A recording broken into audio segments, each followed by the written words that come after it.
Just a quick one today while I finish up on what could end up being the longest scripted video I've ever made, but a second Primitive War trailer has been released, letting us take a closer look at our first proper non-Jurassic franchise dinosaur movie since...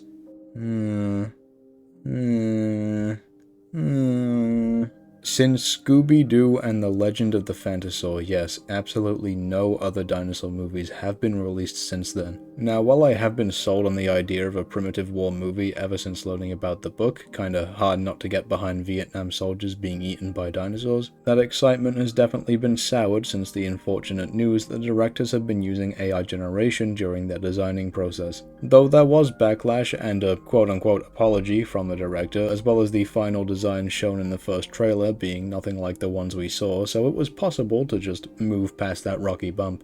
The movie could still be good, or at least fun, and the second trailer hasn't really changed that, I guess. This video is just ranting about a few things that have made me sigh and numbed my faith a little more.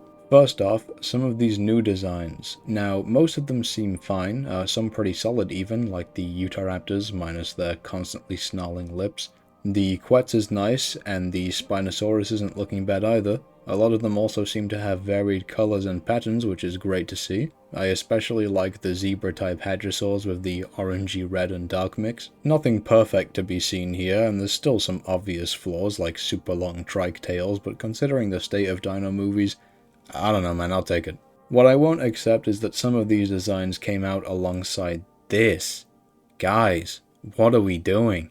The blatant copying of elements from already weak dinosaur designs is ridiculous, and the most baffling part is that they didn't even have to make a T-Rex from scratch. There's a bestiary, concept art, and a graphic novel that all show off these pretty decent feathered Rexes that look nothing like the ones from Jurassic. It might be worth switching the bright green color for something else for live action, but any of these would have been much preferred to this. The feathering isn't even part of the design anymore. The ones we got either have a small patch of quills or are completely naked, which is fine, it's probably more accurate, but that was still a fun element of the original design. They clearly have the budget to model feathers since we already saw a good many dinosaurs with them, but even if they didn't want to make them that way, why is this the replacement? Like, of all the Rex designs to steal from, did we have to go with one of the worst iterations of the one from the biggest dinosaur franchise ever? And it's not even just the head that's the issue. The super saggy skin on its body is also kind of bleh. Super disappointing to see, but otherwise it does look pretty normal. And that kind of brings me around to my tinfoil theory on these designs. We were shown a raptor that had a fairly standard looking body as far as AI can muster, and a more Jurassic Parky pop culture type head that doesn't really fit with the rest of it.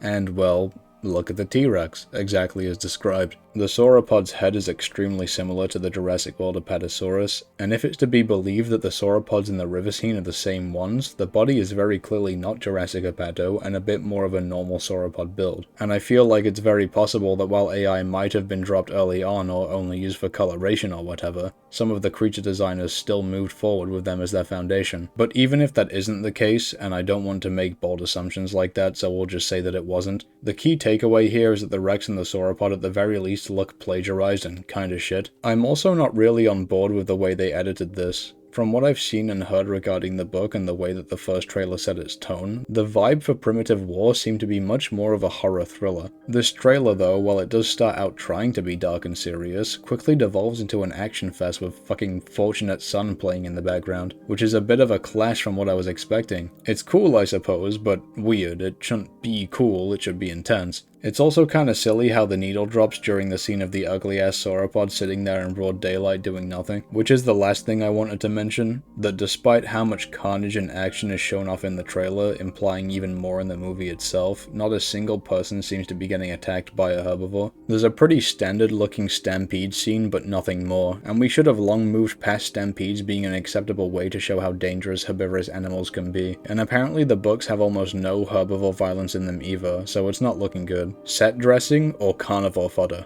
call it. I'm not slagging the movie off, and I can't pretend that it doesn't still look kinda cool, I guess, but I'm disappointed in some aspects so far, and I'm worried that it's just gonna make a splash and fade away, instead of being a wake-up call for the dino movie industry, as many hope for. That's it, thanks for watching, bye.